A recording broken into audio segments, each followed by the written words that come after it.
Perintah Kaisar Naga. Jangan lupa like, komen, dan subscriber channel RD1 bab 3045. Setelah menerima pemberitahuan Zuo Tianzeng, 5 elemen Tianxia lainnya juga menjadi gugup. Hal-hal menjadi seperti ini, dan rahasia internal inti dari Feng Momeng juga dibocorkan oleh mereka. Jika ini masalahnya, itu akan menjadi jalan buntu bagi mereka untuk kembali. Prioritas utama kita adalah membunuh semua orang yang mengetahui cerita di dalamnya. Jika tidak, setelah berita menyebar, kita mungkin akan kesulitan untuk mati. Musa mengerutkan kening dan berkata dengan cemas, "Ya, apa yang Musa katakan benar. Jika kita kembali seperti ini, pasti tidak akan ada buah yang enak untuk dimakan. Kita harus bertindak terpisah dan membunuh semua orang yang mengetahui cerita di dalamnya." Mata Huosa penuh dengan niat membunuh. Tanda seru. Keempatnya mendiskusikannya, dan kemudian mulai membagi menjadi beberapa kelompok untuk mencegat dan membunuh para praktisi biasa itu, anggota keluarga Ning, dan Dev dan yang lainnya. Selama tidak meninggalkan ujung utara ini, berita tidak akan menyebar dalam waktu singkat. Pada saat yang sama, di tepi ujung utara, di hutan lebat, sesosok tubuh sedang berjalan dengan cepat. Ini adalah hutan terakhir yang memasuki Far North. Setelah melewati sini, Anda akan memasuki Far North. Di belakang Anda ada lapangan salju yang luas. Sulit untuk melihat pepohonan hijau yang subur.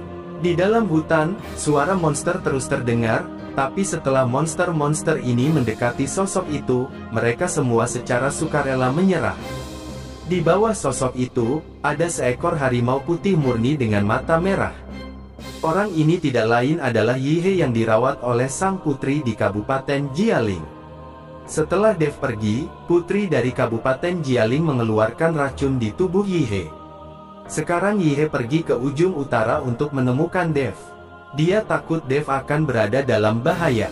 Tetapi pada saat ini, tiba-tiba 2 orang langsung melompat keluar dan menghentikan Yihe. Mereka menatap lurus ke arah harimau putih yang diduduki Yihe. Harimau putih ini juga merupakan tunggangan yang dijinakkan Yihe untuk sementara. Sebagai Kaisar Iblis, jika dia ingin menjinakkan beberapa monster, itu tidak mudah. Tapi di mata kedua orang ini, mendapatkan tunggangan seperti ini bahkan lebih sulit. Kurang dari BR lebih besar dari. Jadi mereka berdua melihat Yihe mengendarai tunggangan harimau putih, jadi mereka ingin menghentikannya dan menyimpannya sebagai milik mereka. Yihe melihat 2 orang menghalangi jalan, jadi dia berhenti. "Rekan Tao, aku tidak tahu kemana kamu pergi."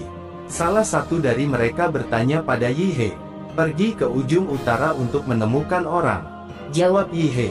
"Kebetulan sekali, kami paling mengenal daerah ini, terutama tanah di ujung utara, tempat kedua saudara laki-laki kami dibesarkan. Karena kamu ingin mencari seseorang, kami dapat membantumu, tetapi kamu membutuhkan sedikit biaya."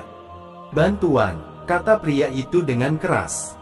"Selama kamu bisa membantuku menemukan seseorang, kamu bisa bertanya berapa banyak koin roh yang kamu inginkan." Sebagai seorang Kaisar Iblis, Yihe tidak peduli dengan koin roh. "Tidak banyak, bagaimana dengan 100.000 koin roh?" kata pria itu. "Aku akan memberimu 1 juta, pimpin jalan." Yihe tidak terbiasa dengan ujung utara, jadi seseorang bisa memimpin lebih cepat. Keduanya saling memandang, dan mereka semua tersenyum sedikit. "Oke, ikuti kami dari dekat." Setelah pria itu selesai berbicara, dia berbalik dan mulai menuju ke kedalaman hutan. "Kak, orang ini terlihat sangat kaya, apalagi saat dia duduk di atas harimau putih, dia pasti memiliki banyak kekuatan," kata salah satu pria dengan kerudung panjang di kepalanya.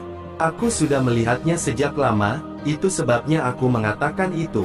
Untuk menghadapi orang seperti ini, kamu hanya bisa diakali, bukan sembrono." Pria lain mengangkat mulutnya sedikit. "Bagaimana cara mengecohnya?" tanya pria berkerudung panjang di kepalanya. "Bodoh, bawa dia ke wilayah kita. Saat waktunya tiba, lepaskan monster yang kita besarkan dan telan orang ini secara langsung.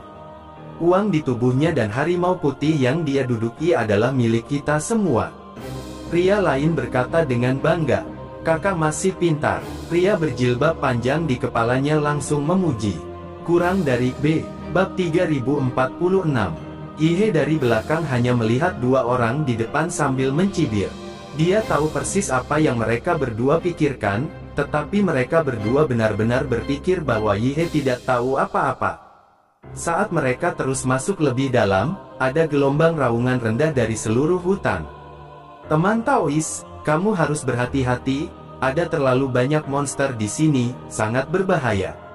Beruntung kamu bertemu kami berdua hari ini, biarkan kami membawamu keluar di sini, kalau tidak, kamu mungkin tidak bisa keluar sama sekali.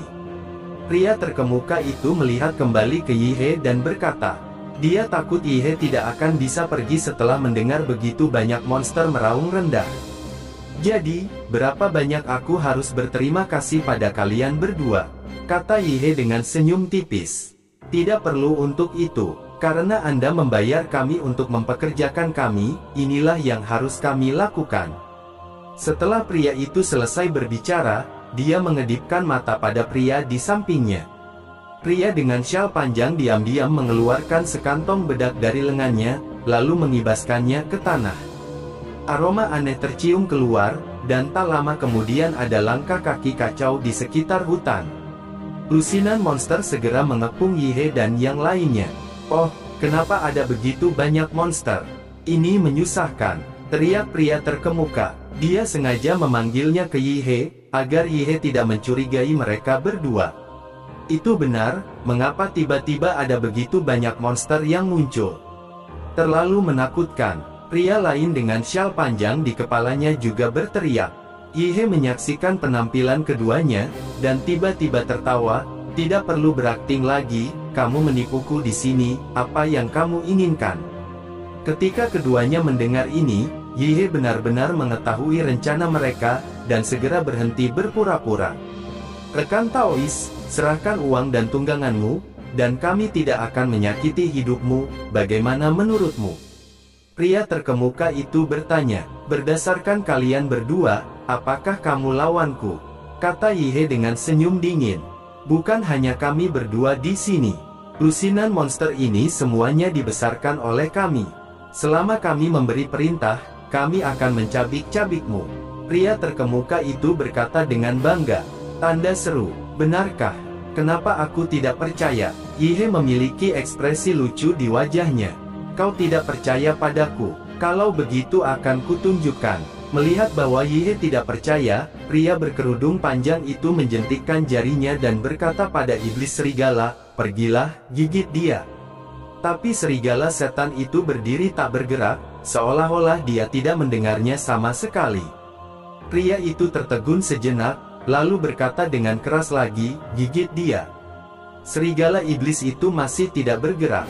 Pada akhirnya, pria itu menjadi cemas, dan mengeluarkan sebungkus bubuk lagi dan melambaikannya dengan santai, kali ini aromanya bahkan lebih kuat. Gigit aku, gigit dia. Pria itu meraung, tapi tidak ada monster yang bergerak. Kali ini, keduanya tercengang, mereka tidak tahu mengapa monster-monster ini tidak patuh. Mereka sepertinya tidak mendengarkanmu sama sekali, tetapi jika aku mengatakan sesuatu, mereka pasti akan mendengarkan. Setelah Yihye selesai berbicara, dia melambai dan berkata, turun. Lusinan monster semuanya berbaring dengan patuh di sesaat di tanah. Dua orang yang melihat adegan ini tercengang. Mereka tidak mengerti mengapa monster yang mereka besarkan mematuhi perintah Yihye. Tepat ketika Yihye ingin bermain dengan kedua pria itu, dia tiba-tiba sedikit mengernyit. Dia sepertinya merasakan keberadaan Dev. Dan Dev pasti dalam bahaya saat ini. Jika dia bisa dirasakan, itu membuktikan bahwa dia tidak akan jauh dari Dev. Berpikir bahwa Dev ada di dekatnya dan dalam bahaya, Yihye segera menyingkirkan wajahnya yang lucu, dan kemudian mengendarai seekor harimau putih menuju arah yang dirasakan. Kamu mau lari? Pria berkerudung panjang itu melihat Yihye melarikan diri dengan harimau putih tiba-tiba, mengira dia ketakutan, jadi dia melompat dan bergegas menuju Yihye. Bab 3047. Yihye khawatir tentang keselamatan Dev saat ini, dan pria berpandangan pendek ini sebenarnya ingin menghentikannya, yang langsung membuat Yihe marah. Mencari kematian, Yihe berteriak keras, dan dengan lambaian tangannya, hembusan nafas seperti tornado.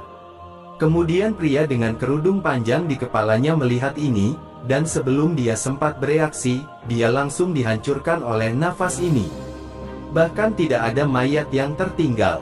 Kali ini, pria yang tersisa tertegun. Bunuh dia sampai mati. Setelah Yihe selesai berbicara, sosoknya menghilang seketika. Dan lusinan monster itu bergegas menuju pria yang tersisa bersama-sama. Mereka tidak tahu seperti apa keberadaan Yihe sampai mereka mati. Saat ini, Dev dan yang lainnya memang dalam bahaya. Awalnya, beberapa orang hendak keluar dari ujung utara, tetapi mereka dihentikan oleh seseorang. Nah, tidakkah kamu mengharapkan itu? Aku akan menghentikanmu di sini. Huosa memandang Dev dan yang lainnya dengan cibiran di wajahnya. Meskipun Huosa sendiri adalah satu-satunya saat ini, Dev sama sekali tidak santai. Sekarang tubuhnya belum pulih sepenuhnya, dia tidak punya cara untuk berurusan dengan Huosa. Ji-Yun hanya berada di peringkat ke-7 dari alam fusion, dan dia tidak bisa menjadi lawan Huosa. Adapun Liu Ruyan, Huo Feng, Yu Jiameng dan para gadis, bahkan lebih mustahil bagi mereka untuk menjadi lawan Huosa. Meskipun Huo Feng menyerap buah guntur langit dan menerobos ke peringkat ketiga alam komposit, tetapi dibandingkan dengan Huosa, itu hanyalah penyihir besar. Adapun Yu Jiameng, Tianlei Guo juga mengizinkannya mencapai peringkat kelima Huajing, tetapi Huajing ada di dunia surga dan manusia, jadi itu bukan apa-apa. Apakah hanya kamu? Di mana temanmu? Keluar bersama. Dev bertanya dengan tenang. Dia perlu tahu apakah Huosa adalah satu-satunya. Kamu tidak harus mengatakan itu, ini aku sekarang. Adapun yang lain, tentu saja aku akan mencegat para pembudidaya biasa dan keluarga Ning. Anda pergi dengan mudah. Huosa berkata tanpa ragu. Karena dalam pandangannya, Dev dan yang lainnya hanyalah ikan di atas pelat besi, dan mereka dibiarkan disembelih sendiri. Tuan Dev, saya akan menahannya, Anda duluan. Ji-Yun dengan wajah serius, dia berdiri di depan Dev. Sekarang, di antara sedikit dari mereka, dia adalah satu-satunya yang bisa melakukan dua gerakan dengan Huosa. Huosa menatap Ji-Yun dengan jijik, dan melambai. Garis bawah. Garis bawah. Garis bawah Ji-Yun. Dev melangkah maju untuk memeriksa dan menemukan Ji-Yun itu tidak mengancam jiwa, jadi saya menghela nafas lega. Itu hanya peringkat ke-7 dari alam tubuh bugar, dan Anda berani berbicara. Huosa mengangkat mulutnya dan berkata. Dev memandang Huosa dengan dingin, matanya penuh amarah. Sayang sekali dia saat ini lemah dan tidak bisa melawan Huosa itu. Alangkah baiknya jika dia bisa beristirahat di rumah Gao selama sehari ya, hanya saja Dev tidak ingin membuang waktu. Dia tidak menyangka orang-orang dari Wuxing Tianxia ini berani mencegat mereka di tengah jalan. Tanda seru, aku akan membiarkanmu mati dengan cepat.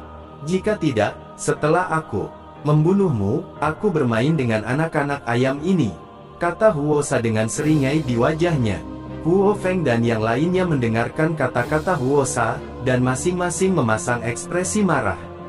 Begitu jelek, kamu bahkan tidak melihat kebajikanmu sendiri, bahkan jika kami semua mati, kami tidak akan memanfaatkanmu sampah. Huo Feng meludahi Huoxia dengan keras. Jika dia tidak diturunkan ke dunia sekuler dan kekuatannya telah sangat berkurang, giliran Huosa untuk memamerkan kekuatannya di sini, dan Huo Feng akan menamparnya sampai mati dengan satu tamparan. Karena kamu tidak takut mati, maka aku akan memenuhimu. Setelah Huoxia selesai berbicara, dia mengangkat tangannya, dan nyala api yang mengerikan segera memenuhi seluruh langit. Bersambung, untuk kelanjutannya, simak terus channel RD1.